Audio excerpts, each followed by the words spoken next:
Hello बच्चों, आज की क्लास में हम स्टार्ट करने वाले हैं भारत में पंचवर्षीय योजनाएं, चैप्टर नंबर 2, इसका पार्ट नंबर 4। ऑलरेडी इस चैप्टर के ऊपर 3 पार्ट्स इसके अपलोड हो चुके हैं। अगर आपने वो नहीं देखा तो वो भी देख लेना।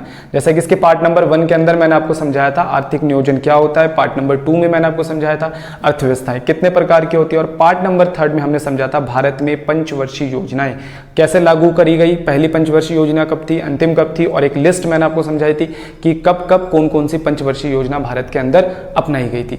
आज की क्लास के अंदर हम समझने वाले हैं भारत में पंचवर्षीय योजनाओं के मुख्य लक्ष्य क्या हैं। तो 1947 में जब देश आज़ाद हुआ था बहुत बुरी स्थिति में था, आपको मैंने बताया था। जरूरत थी ऐसी प्लानिंग की जिससे देश को इस बुरी स्थिति से बाहर निकाला जा सके, और भारत के लीडर्स ने एक मार्ग अपनाया जिसका नाम था पंचवर्षीय योजनाएं, जिसमें हम अगले 5 साल में जो भी काम करते हैं उसकी रूपरेखा तैयार कर लेते हैं और उसके हिसाब से काम करते हैं। ठीक है, स्टार्टिंग की गई थी पंडित जवाहरलाल नेहरू के द्वारा, और जो संस्था इसका रख रखाव करती थी उसका नाम था योजना आयोग। हालांकि अब नाम बदल दिया गया है, नीति आयोग हो गया। तो भारत में योजना के लक्ष्य, इसे हम लोग दीर्घकालीन लक्ष्य भी बोल सकते हैं। भारत में पंचवर्षीय योजना के मुख्य लक्ष्य हैं 4। जीडीपी में वृद्धि करना, देश का आधुनिकीकरण करना, आत्मनिर्भरता लाना और समानता लाना। 1 बाय 1 करके मैं आपको समझा दूंगा। भारत में ये चारों चीजें आज भी पूरी तरीके से प्राप्त नहीं की जा सकी। इन चारों चीजों को कई पंचवर्षीय योजनाओं के अंदर शामिल किया गया है, लेकिन आज तक ये मुद्दे पूरी तरीके से हम प्राप्त नहीं कर सके। आज भी हम ये नहीं बोल सकते कि भारत की जीडी विकसित देशों के मुकाबले, सारे विकसित देशों के मुकाबले एक समान है। आधुनिकीकरण आज भी भारत में पूरी तरह से नहीं आया, आत्मनिर्भरता पूरी तरह से नहीं आई, समानता आज भी पूरी तरह से नहीं आया। तो पंचवर्षीय योजनाओं के मुख्य लक्ष्य आज भी 4 हैं। ठीक है, और ये 4 मुद्दे हम एक एक करके देखेंगे कि क्या क्या बातें इनके अंदर है। सबसे पहला जो है हमारा वो है देश के सकल घरेलू उत्पाद में वृद्धि करना, यानी कि जिसे हम लोग कहते हैं जीडीपी में वृद्धि करना। ठीक है, पहला है सकल घरेलू उत्पाद में वृद्धि, यानी कि विकास या जीडीपी में वृद्धि करना। अब थोड़ा सा समझ लेते हैं कि जीडीपी में वृद्धि का मतलब क्या होता है। देखो, जब हमारा देश आज़ाद हुआ था ना, तो हमने एक सपना देखा था कि भारत एक ऐसी अर्थव्यवस्था होगी कुछ सालों के बाद जिसकी जीडीपी हमेशा, इसकी जीडीपी कैसी रहेगी, 8% से ज़्यादा रहेगी, यानी कि वार्षिक वृद्धि दर 8% से ज़्यादा रहेगी।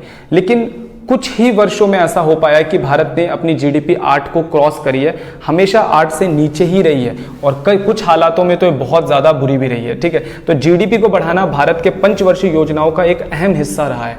विकास से अभिप्राय देश के वस्तु और सेवाओं के उत्पादन को उत्पादन करने की देश की क्षमता में वृद्धि करने से होता है। सबसे पहले नंबर की बात, जीडीपी तब बढ़ती है जब देश के अंदर वस्तु और सेवाओं का उत्पादन तेजी से होता है। ठीक है, विकास से अभिप्राय, अब फिर से ये डिफाइन कर रहा है, जीडीपी या विकास को फिर से डिफाइन कर रहा है। उत्पादक पूंजी का पहले से बड़ा स्टॉक, कह रहा है कि जब उत्पादक पूंजी बढ़ने लग जाएगी, यानी देश में कैपिटल फॉर्मेशन, इन्वेस्टमेंट बढ़ने लग जाएगा बहुत तेजी से, यातायात और बैंकिंग जैसी सहायक सेवाएं देश के अंदर बढ़ने लग जाएंगी, या उत्पादक पूंजी और सेवाओं की क्षमता में वृद्धि हो जाएगी। उत्पादक पूंजी मतलब उत्पादकों का इन्वेस्टमेंट बढ़ जाएगा, और देश के अंदर उन जो सेवा क्षेत्र में लगे हुए लोग हैं उनकी सेवा देने की जो क्षमता है वो बढ़ जाएगी, तो हम बोलेंगे देश का विकास हो रहा है। तो विकास को इन 3 पैरामीटर्स पे नापा गया है: उत्पादक पूंजी में वृद्धि हो जाना, यातायात बैंकिंग जैसी सुविधाओं का बेहतर हो जाना, और उत्पादक पूंजी और सेवाओं की क्षमता में वृद्धि हो जाना। अर्थशास्त्र की भाषा में आर्थिक विकास एक बढ़िया संकेतक सकल घरेलू उत्पाद यानी कि जीडीपी है। देश के अंदर ना विकास को नापने का एक सूचक है जीडीपी, आप इतना समझ लो। जैसे बुखार नापने के लिए आप थर्मामीटर का इस्तेमाल करते हो ना, इसी तरह से देश कितनी तरक्की कर रहा है, देश कितना विकास कर रहा है, उसे नापने का एक तरीका जीडीपी होता है। में लगातार वृद्धि है। एक देश का सकल घरेलू उत्पाद अर्थव्यवस्था में विभिन्न क्षेत्रों जैसे कि कृषि क्षेत्र, औद्योगिक क्षेत्र और सेवा क्षेत्र से प्राप्त होता है। ठीक है, तो जीडीपी, किसी भी देश का जो जीडीपी है वो किन चीजों से बढ़ता है? जब उस देश में कृषि क्षेत्र, औद्योगिक क्षेत्र और सेवा क्षेत्र अच्छा परफॉर्मेंस करते हैं तो उस देश की जीडीपी बढ़ती है, और इनके बैड परफॉर्मेंस से जीडीपी नीचे हो जाती है। तो भारत में पंचवर्षीय योजनाओं का सबसे पहला मुद्दा है देश के अंदर विकास करना, और विकास सीधा सीधा किससे जुड़ा हुआ है? जीडीपी। यानी कि कुल मिलाकर पंचवर्षीय योजनाओं का एक सबसे बड़ा मुद्दा था कि किसी तरीके से देश की जीडीपी को बढ़ाया जा सके। ठीक है, अब आते हैं दूसरे मुद्दे पे। ठीक है, अब यहां पर ना एक छोटा सा टॉपिक और इसके साथ अटैच कर दिया गया है। टॉपिक है हमारा संरचनात्मक गठन और संरचनात्मक परिवर्तन। देखो, हमारे देश की जीडीपी में 3 चीजों का रोल है: औद्योगिक कृषि क्षेत्र, औद्योगिक क्षेत्र और सेवा क्षेत्र। ठीक है, औद्योगिक क्षेत्र, सेवा क्षेत्र और जो हमारा कृषि क्षेत्र, औद्योगिक क्षेत्र और जो सेवा क्षेत्र है, ये तीनों मिलकर ही देश की जीडीपी का क्या करते हैं, गठन करते हैं। तो इसे हम लोग कहते हैं संरचनात्मक गठन। लेकिन इनमें परिवर्तन भी तो होता है कई बार। धीरे धीरे हमारे देश में, जब हमारा देश आजाद हुआ था तो हमारे देश की जीडीपी में सबसे ज्यादा रोल था कृषि क्षेत्र का, लेकिन अब है सबसे ज्यादा सेवा क्षेत्र का। तो इसे हम लोग कहते हैं, अब ये चेंज हो रहा है तो इसे कहते हैं हम संरचनात्मक परिवर्तन। देखो आपको समझा देता हूं, किसी देश के सकल घरेलू उत्पाद में प्रत्येक आर्थिक क्षेत्र का योगदान अर्थव्यवस्था का संरचनात्मक गठन बनाता है। जैसे कि अभी भारत के अंदर भारत में कृषि संबंध क्षेत्र में भारत का सकल घरेलू उत्पाद में कृषि का योगदान भारत के सकल घरेलू उत्पाद में कितना है, 17.8। ठीक है, उद्योगों का कितना है, 25.8%, और सेवा क्षेत्र का कितना है, 56.4%। तो अगर हमसे पूछा जाए भारत की जीडीपी में सबसे ज्यादा रोल सेवा क्षेत्र का है, फिर औद्योगिक क्षेत्र का है, फिर कृषि क्षेत्र का है। क्लियर हो गई बात? ठीक है, तो इसे हम लोग कहते हैं संरचनात्मक गठन। जैसे जैसे कोई देश विकसित होता है, सकल घरेलू उत्पाद में प्रत्येक आर्थिक क्षेत्र में योगदान परिवर्तन होता है, जिसे संरचनात्मक परिवर्तन कहा जाता है। अब देखो हुआ क्या कि जब भारत आजाद हुआ था सबसे ज्यादा लोग कृषि क्षेत्र में लगे थे, लेकिन धीरे धीरे सबसे ज्यादा जो जीडीपी में रोल प्ले करता था वो कृषि क्षेत्र करता था। लेकिन जैसे जैसे औद्योगिक क्षेत्र और सेवा क्षेत्र का जन्म होने लगा देश के अंदर, उनका विकास होने लगा, तो जीडीपी में कृषि का जो योगदान है वो धीरे धीरे गिरने लगा। इसे कहते हैं संरचनात्मक परिवर्तन हो जाना। ठीक है, समानता विकास होने के साथ साथ कृषि का हिस्सा घटता है जबकि उद्योगों का हिस्सा बढ़ जाता है। कहता है कि जैसे जैसे देश में विकास होता है ना, जनरली ये देखा गया है विकसित देशों में, ये मतलब एक अनुभव है कि जैसे जैसे विकास होता है ना, जीडीपी में कृषि क्षेत्र का योगदान कम होता है और औद्योगिक और सेवा क्षेत्र का योगदान धीरे धीरे बढ़ने लग जाता है। तो आपको समझ में आ गया होगा संरचनात्मक गठन और संरचनात्मक परिवर्तन क्या होता है। ठीक है, नेक्स्ट नंबर पे हमारे को बताया जा रहा है, सेकंड पॉइंट पे आ जाते हैं हम लोग, आधुनिकरण। किस पे आ जाते हैं? आधुनिकरण हमारे देश के पंचवर्षीय योजनाओं का दूसरा सबसे बड़ा लक्ष्य था आधुनिकरण। देखो आधुनिकरण को हम दो तरीके से नाम सकते हैं। आधुनिकरण में दो चीजें हैं, एक है नई और बेहतरीन तकनीक को अपनाना। जब हम अपने देश के अंदर प्रोडक्शन के अंदर नई और बेहतरीन तकनीक को अपनाने लगेंगे तो हम बोलेंगे भाई हमारे देश का आधुनिकरण हो रहा है। अब जैसे हम बैंक में पहले जाते थे तो बैंक में तुमने देखा होगा पहले पैसे उसे डिपॉजिट करने के लिए क्लर्क बैठे रहते थे, ठीक है, बैंक के अंदर। अब हम जाते हैं ना तो मशीन लगे हैं, मशीन में आप जाओ डिपॉजिट करो, तो ये आधुनिकरण का संकेत है, मतलब कि आधुनिकरण हो रहा है। ठीक है, अभी आप बहुत पुराने जमाने में चले जाओ तो देखो कार किस तरीके की थे, आज इंडिया के अंदर एक से एक लग्जरी कार्स आई हैं, ये आधुनिकरण के संकेत है। फैक्ट्रियों के अंदर कारखानों के अंदर बहुत बेहतरीन मशीनों का इस्तेमाल अब किया जा रहा है, तो ये आधुनिकरण का संकेत है। आधुनिकरण का एक सबसे पहला संकेत होता है बेहतरीन तकनीक को अपनाना, ठीक है, और दूसरा संकेत होता है सामाजिक दृष्टिकोण में भी परिवर्तन लाना। ठीक है, आधुनिकरण सिर्फ तकनीकी रूप से नहीं होता बल्कि सामाजिक रूप से भी आधुनिकरण होता है। अगर हम बहुत पुरानी परंपराओं में अटके हुए हैं, अभी तक हम महिलाओं को काम करने के लिए बाहर नहीं जाने दे रहे, महिला सशक्तिकरण को बढ़ावा नहीं दे रहे हैं, जहां पर फैक्ट्री कारखानों में महिलाओं को ऑफिसेस में काम करने से हम महिलाओं को रोक रहे हैं, तो इसका मतलब आप तकनीकी रूप से आगे हो सकते हो, आप अच्छी मशीनों का इस्तेमाल कर रहे हो, सब कुछ कर रहे हो, लेकिन आप सामाजिक रूप से अभी आधुनिकरण आपने अपने देश का नहीं करा।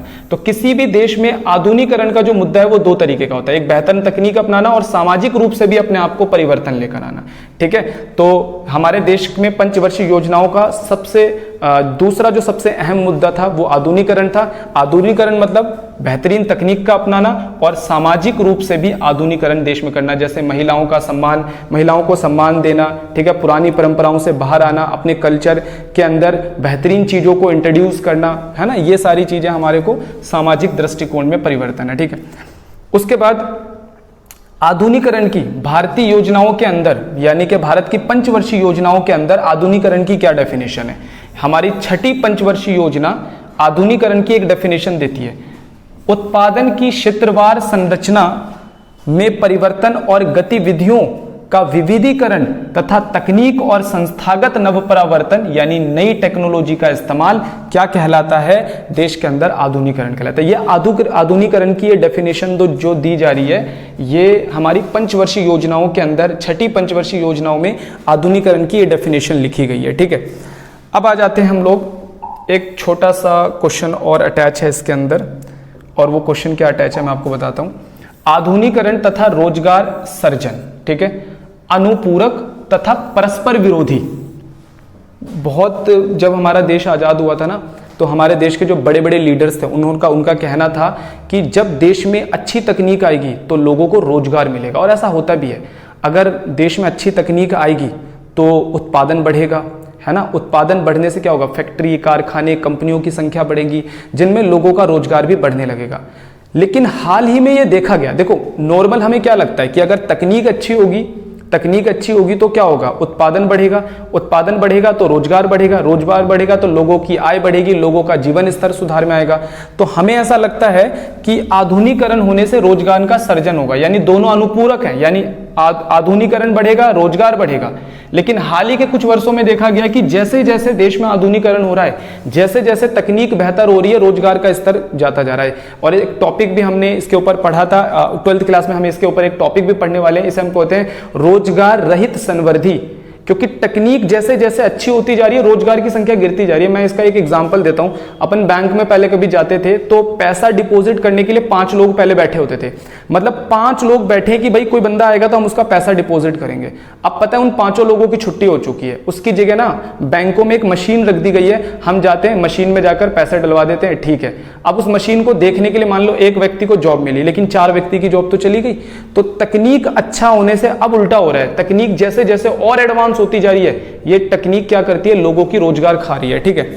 तो यहां पर वही बात बताई गई है कि आधुनिकीकरण से वैसे तो रोजगार का सृजन होता है, अनुपूरक माना जाता था, लेकिन हाल ही में देखा गया है कि ये रोजगार विरोधी हो गई है ना। आधुनिकीकरण क्या हो गया है, रोजगार विरोधी। तो ये पूरे पैराग्राफ में आपको यही चीज देखने के लिए मिलेगी, ठीक है। पंचवर्षीय योजनाओं का नेक्स्ट जो मुद्दा है वो है आत्मनिर्भरता। पंचवर्षीय योजनाओं के मुख्य लक्ष्य में से एक लक्ष्य है आत्मनिर्भरता को बढ़ाना। जब हमारा देश आज़ाद हुआ था तो हमारे देश के अंदर बहुत सारी चीज़ें बाहर से आयात की जाने लगी, ठीक है, क्योंकि हमारे देश का कृषि क्षेत्र बहुत खराब था और हमारे देश में औद्योगिक क्षेत्र की हालत बहुत ज़्यादा बुरी थी। लेकिन देश में लोगों की नीड्स तो थी ना, कपड़ों की नीड्स थी, मशीन की नीड्स थी, फर्नीचर की नीड्स थी, खाने पीने की जरूरतें थी। अब ये जरूरतें पूरी कहाँ से होंगी, ये इसके लिए हमें बहुत बड़े लेवल पे भारत से आयात करने पड़ते थे, ठीक है।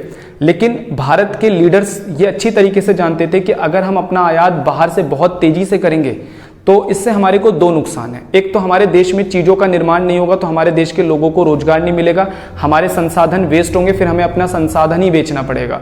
और दूसरे नंबर की बात ये थी कि जो विदेशों से हम जिन देशों से ये सामान मंगवा रहे हैं उनकी हमारे देश के अंदर, हमारी इकोनॉमी के अंदर जो इंटरफेरेंस है वो काफ़ी ज़्यादा बढ़ जाएंगी, यानी कि वो हमारी हर चीज़ के अंदर दखल अंदाजी करेंगे। ये बात अच्छी तरीके से जानते थे, इसलिए पंचवर्षीय योजनाओं के अंदर शुरू से ही आत्मनिर्भरता का जो मुद्दा है वो बहुत ज़्यादा गर्म था। भारतीय परिस्थितियों में आत्मनिर्भरता से अभिप्राय बाहरी सहायता, बाहर से हम जो भी सामान मंगवा रहे हैं भाई उसको किसी तरीके से कम करना है, खुद के ऊपर डिपेंड रहना है, खुद को क्या करना है, इतना हमारे को अपने आप को मजबूत करना है कि हम अपनी खुद की जरूरत खुद ही पूरा करें। इसे कहते हैं आत्मनिर्भरता। आवश्यकता को समाप्त करना है, अन्य शब्दों में इससे अभिप्राय घरेलू संसाधनों के द्वारा विकास करने से है। किसी भी तरीके से अपने संसाधनों से खुद ही वस्तु और सेवाओं का निर्माण करो ताकि खुद पर निर्भर रहे यार, दूसरों के ऊपर निर्भर ना रहे। आर्थिक विकास और आधुनिकीकरण को बढ़ावा देने के लिए पंचवर्षीय योजनाओं ने स्वयं के संसाधनों के प्रयोग पर जोर दिया ताकि हमारी विदेशी निर्भरता कम हो सके, ठीक है। आत्मनिर्भरता के मुद्दे में क्या बोला गया, हमने अपने देश का तेजी से आधुनिकीकरण करा, ठीक है, और आधुनिकीकरण और आर्थिक विकास करा। क्यों करा, ताकि हम अपने देश के अंदर अपने संसाधनों का स्वयं इस्तेमाल करके हम अपने आप को खुद के ऊपर निर्भर करें, विदेशों की निर्भरता को कम किया जा सके, ठीक है। आत्मनिर्भरता भारत के लिए 2 कारणों से बहुत ज्यादा महत्वपूर्ण थी। इससे विदेशी निर्भरता कम करा जा सकता था, ठीक है। आत्मनिर्भरता क्यों चाहती थी भारत, आत्मनिर्भरता का मुद्दा भारत की पंचवर्षीय योजनाओं में हमेशा गर्म रहा है। रीजन क्या है, विदेशी निर्भरता को कम करना, ठीक है, विदेशी निर्भरता को कम करना। अभी स्किल इंडिया चल रहा है, स्टार्टअप इंडिया चल रहा है, ये सब आत्मनिर्भरता को बढ़ावा देने के लिए ही किया जा रहा है, ठीक है। भारत जैसे विकासशील देश के लिए खाद्यान्न आत्मनिर्भरता प्राप्त करना अत्यंत आवश्यक था। देखो मैं आपको बताता हूं कि जब हमारा ना एक बार पाकिस्तान से वॉर हुआ था, ठीक है, 1965 में हमारा वॉर हुआ था पाकिस्तान से, ठीक है, और पाकिस्तान को उस वॉर के अंदर इंडिया बहुत बुरी तरीके से हरा रही थी और पाकिस्तान आर्मी को और पाकिस्तान को बहुत ज़्यादा नुकसान हो रहा था। लेकिन उस समय इंडिया ना खाद्यान्न आपूर्ति में यानी हम अनाज आपूर्ति में, आज हमारा अनाज इतना उगता है कि हम बाहर भी भेजते हैं, बाहर बेचते भी हैं और इंडिया के अंदर भी पूरा हो जाता है। लेकिन 1965 में भारत अनाज के लिए आत्मनिर्भर नहीं था। भारत को यूएसए ने धमकी दी कि अगर तुम ये युद्ध नहीं रोकोगे ना, अगर तुम ये युद्ध नहीं रोकोगे तो हम तुम्हारी खाद्यान्न आपूर्ति को ही रोक देंगे। मतलब कि जो तुम दुनिया के अलग अलग देशों से क्या करते हो, विदेशों से तुम खाने पीने का सामान मंगवाते हो, हम उसको बंद कर देंगे, वरना इस युद्ध को रोको। सोचो कि अगर इंडिया उस टाइम खाद्यान्न आपूर्ति में आत्मनिर्भर होता, यानी कि इंडिया इतना उत्पादन करता कि हम किसी पे निर्भर नहीं होते, तो हमें यूएसए की इस बात से इतना फर्क नहीं पड़ता, क्योंकि हम आत्मनिर्भर थे। तो देखो, आपने देखा कि अगर कोई देश आत्मनिर्भर नहीं होता तो उसे कहीं ना कहीं दूसरे देशों के ऊपर निर्भर रहना पड़ता है, दूसरे लोग धमकियां देते हैं, ठीक है, इस तरह की चीजें होती रहती है। तो ये बात यहाँ पर लिखी गई है। आत्मनिर्भरता भारत की पंचवर्षीय योजनाओं का बहुत गर्म मुद्दा रहा है, शुरू से याद रखेंगे सारे बच्चे, ठीक है। उसके बाद यहां पर जो नेक्स्ट है हमारा सबसे लास्ट, पंचवर्षीय योजना का सबसे लास्ट जो है वो है नियोजित वितरण अथवा साम्य अथवा समानता। जब हमारा देश आजाद हुआ था तो हमारे देश के अंदर जमींदार भी थे और फार्मर्स भी थे, किसान भी थे। किसान बहुत बुरी स्थिति में थे और जमींदार की स्थिति तो फिर भी चलो ठीक ठाक थी, ठीक है। फिर भी देश के अंदर दो कम्युनिटी थी, अमीर थे और गरीब थे। अगर उस समय भारत सरकार मिश्रित अर्थव्यवस्था को ना अपना के पूंजीवादी अर्थव्यवस्था अपना लेती तो होता क्या, पूंजीवादी अर्थव्यवस्था जैसे ही भारत सरकार अपनाती तो उसके बाद सारी चीजें देश में प्राइवेट ही होती, मतलब सरकारी स्कूल नहीं होते, सरकारी हॉस्पिटल नहीं होते, ठीक है। अगर ये सारी चीजें होती तो गरीब इलाज कहाँ करवाएंगे, गरीब के बच्चों को एजुकेशन कहाँ से प्राप्त हुई। तो सरकार इस बात को अच्छी तरीके से जानती थी। तो सरकार ने हमारे देश के अंदर नियोजित वितरण अथवा साम्य और समानता को बढ़ावा देने का फैसला करा। अब इसका मतलब क्या होता है, पंचवर्षीय योजनाओं का एक अहम मुद्दा था नियोजित वितरण अथवा साम्य या फिर समानता। यह सुनिश्चित करना कि आवश्यकता की आर्थिक समृद्धि का लाभ अर्थव्यवस्था में सभी वर्गों जैसे अमीर, मध्यम और गरीब को प्राप्त हो। सबसे जो इसकी पहली लाइन है उसमें डेफिनेशन ही दी है कि नियोजित वितरण, साम्य या समानता का मतलब क्या है। हमारे देश में जो भी संसाधन है उसका बेनिफिट सिर्फ अमीरों को नहीं मिलना चाहिए बल्कि गरीबों को भी मिलना चाहिए। देखो मैं इसका एक एग्जांपल देता हूँ। हमारे देश में ना कोई कोयले की खान निकली तो कोयले की खान के अंदर से जो कोयला निकलवाती है सरकार उसका टेंडर ना किसी बड़ी कंपनी को दे देती है।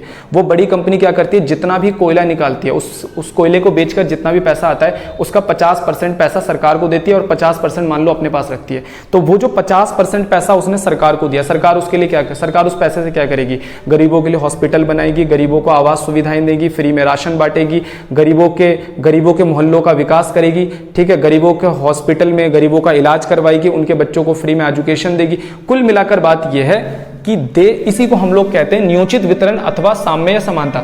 अगर मान के चलो सरकार उस कोयल माइल को छोड़ दे कि भाई, तो उस पर क्या होगा, गरीबों के पास इतने संसाधन नहीं है कि वो जाकर मशीनों से कोयला निकालेंगे और उसका बेनिफिट उठाएंगे, बल्कि उसके ऊपर फिर अमीर ही कब्जा जमा लेंगे और उसका बेनिफिट सिर्फ अमीरों को मिलेगा। सरकार ये नहीं चाहती थी, इसलिए सरकार क्या चाहती थी, नियोजित वितरण, साम्य और समानता। इसीलिए भारत की पंचवर्षीय योजनाओं में कई सारी पंचवर्षीय योजना ऐसी थी जिसमें भारत ने समानता, नियोजित वितरण और साम्य को बढ़ावा देने के लिए काम करा। इसी के अंदर सरकार क्या करती है, अमीर और गरीब दोनों को एक साथ लेकर चलती है, ठीक है। समानता के अनुसार प्रत्येक भारतीय को अपनी मूलभूत आवश्यकता जैसे कि भोजन, आवास और शिक्षा, स्वास्थ्य को पूरा करने में समर्थ होना चाहिए। समानता का मतलब है कि भारत के अंदर हर एक व्यक्ति ऐसा होना चाहिए जो अपनी मूलभूत आवश्यकताओं को खुद ही पूरा कर ले, ठीक है। समानता का उद्देश्य सभी लोगों के जीवन स्तर में सुधार लाना है, सामाजिक न्याय को बढ़ावा देना। ये जो हम आरक्षण वगैरह सुनते हैं, जो कम्युनिटी बहुत ज्यादा नीचे होती है, बहुत ज्यादा नीचे, जिनकी बहुत बुरी स्थिति थी आजादी के बाद, उनको सरकार ने आरक्षण दिया, यानी कि गवर्नमेंट जॉब दे दी, है ना, बहुत कम क्राइटेरिया के ऊपर, और बहुत सारे ऐसे गरीब लोग थे जिनको फ्री में राशन दिया। तो ये सब क्या है जो आरक्षण सरकार दे रही है, ये क्या कर रही है, गरीबों के जीवन स्तर को ऊपर उठाने का ही तो काम कर रही है। फ्री में राशन दे रही है, किस लिए दे रही है, गरीबों के जीवन स्तर को ऊपर उठाने के लिए कर रही है। अमीरों को तो फ्री में राशन नहीं देती क्योंकि अमीरों के पास इतना पैसा है कि वो खुद खरीद लेंगे। गरीबों को क्यों दे रही है, ताकि सरकार साम्य को प्रमोट करना चाहती है, ठीक है। एक होता है समान वितरण और एक होता है नियोजित वितरण। एक समान वितरण और नियोजित वितरण का मतलब क्या होता है, अक्सर लोग इसमें कंफ्यूज होते हैं कि समान वितरण, यहाँ जो साम्य, इसका मतलब क्या है। यहाँ पर साम्य का मतलब ये बिल्कुल भी नहीं है कि देश के अंदर सारे लोगों की इनकम एक जैसी हो जाए, और ऐसा हो जाएगा तो दिक्कत है। मान के चलो एक सर्जन है और एक रेडी पटरी पे काम करने वाला एक लेबर है। अगर सर्जन की सैलरी और रेडी पटरी पर काम करने वाले लोगों की दोनों की सैलरी एक जैसी हो जाए तो वो जो सर्जन है वो इतनी पढ़ाई करना ही बंद कर देगा। सबसे बड़ी बात ये है, ठीक है। तो कभी भी ये मत समझना समान वितरण का मतलब समझो और नियोजित वितरण का मतलब समझो। समान वितरण का अर्थ है समाज में प्रत्येक व्यक्ति को देश की राष्ट्रीय आय में एक समान हिस्सा मिलना चाहिए। इसका अर्थ ये निकलता है कि एक डॉक्टर को उतना ही वेतन मिलना चाहिए जितना कि एक अस्पताल के क्लर्क को मिलता है। कोई भी समाज इस तरह की स्थिति को स्वीकार नहीं करेगा। सबसे पहली बात, अगर एक बहुत बड़े डॉक्टर की सैलरी और एक रेडी पटरी लगाने वाले छोटे लेबर की सैलरी एक जैसी हो जाए तो कोई समाज इस चीज को मतलब कि एक्सेप्ट नहीं करेगा। फिर इतना पढ़ने लिखने का उसका फायदा है। लेकिन नियोजित वितरण क्या कहता है? देखो हमारे इंडिया के अंदर हमारे को समान वितरण नहीं चाहिए, हमारे को किसी तरह से नियोजित वितरण चाहिए। यह एक ऐसी स्थिति होती है जिसमें आय में अंतर पाया जाता है परंतु कुछ सीमाओं के अंदर। देखो देश में जो एक सर्जन है और एक रेडी पटरी पे काम करने वाला जो लेबर है उनकी आय में डिफरेंस होना चाहिए, हम मानते हैं उनकी आय उसकी आय ज़्यादा होनी चाहिए सर्जन की, और रेडी पटरी पे जो लेबर काम करता है उसकी आय कम होनी चाहिए। लेकिन ये कुछ सीमाओं के अंदर होना चाहिए। इतना ज़्यादा गैप नहीं होना चाहिए कि वो देश के अंदर एक तरीके से खाई बन जाए। खाई मतलब अमीर बहुत ऊपर चले जाए और गरीब देश में बहुत नीचे चले जाए, ऐसा नहीं होना चाहिए, ठीक है। और इसी चीज़ को कम करना, अमीर बहुत आगे ना बढ़ जाए और गरीब बहुत पीछे ना रह जाए, इसी चीज को कम करने के लिए देश के अंदर क्या लेकर आया गया? पंचवर्षीय योजनाओं में नियोजित वितरण, साम्य और समानता। सरकार ने ऐसे बहुत सारे काम करे जिससे देश के अंदर नियोजित वितरण, साम्य और समानता को बढ़ाया जा सके, ना कि समान वितरण। समान वितरण नहीं, कौन सा वितरण चाहिए? नियोजित वितरण चाहिए, ठीक है। सब बच्चे इस बात को ध्यान रखेंगे। तो ये था हमारा पंचवर्षीय योजनाओं के 4 प्रमुख लक्ष्य। क्वेश्चन आ जाता है पंचवर्षीय योजनाओं के लक्ष्य बताओ। पंचवर्षीय योजनाओं के मुख्य लक्ष्यों के ऊपर प्रकाश डालिए। पंचवर्षीय योजनाओं के दीर्घकालीन लक्ष्य बताइए या फिर नियोजन के लक्ष्य बताइए। सबका आंसर सेम ही है। कई बार पर्टिकुलर पॉइंट के ऊपर भी क्वेश्चन आ जाता है, देख लेना, ठीक है। पर्टिकुलर पॉइंट पे आए तो जो पॉइंट्स मैंने यहाँ पे लिखवाए सिर्फ आपको वही चीज लिखना है। तो आज की क्लास में इस चैप्टर का सबसे इंपॉर्टेंट टॉपिक क्लियर हो गया। अगली क्लास के अंदर समझाऊंगा कि पंचवर्षीय योजनाओं की सफलताएं और विफलताएं क्या है।